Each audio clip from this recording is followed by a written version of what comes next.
Hi, welcome back to News NC channel.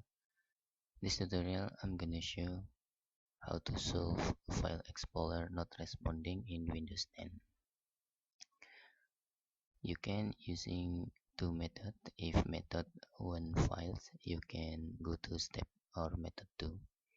Method 1, we open control panel and then in category choose large icons, and then you can see there is File Explorer options. Click this and you can click clear button.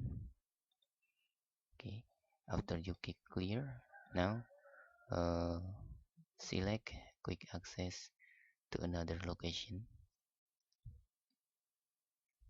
Just wait, this is still clearing the history. Okay, just wait.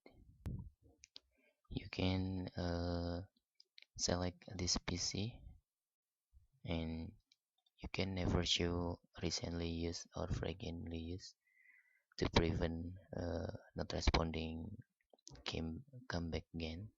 You can apply.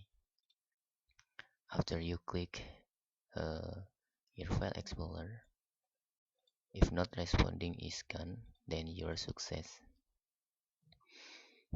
If this method 1 still didn't work or not work, you can disable your Windows Update. Open nosware.com, you can find whoop program, enter. You can download Windows Update Locker.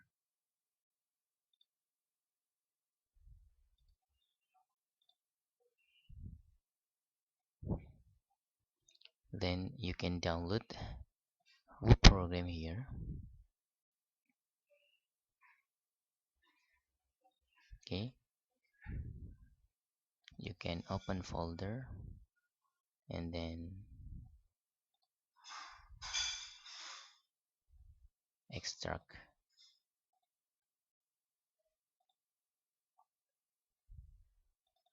Okay, you can extract this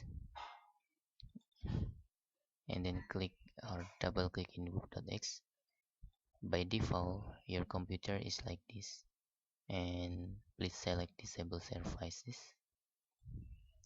Okay, apply like this and you have done.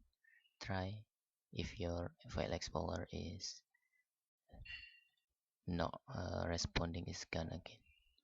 That's all tutorial how to fix File Explorer not responding in Windows 10. Thanks for watching.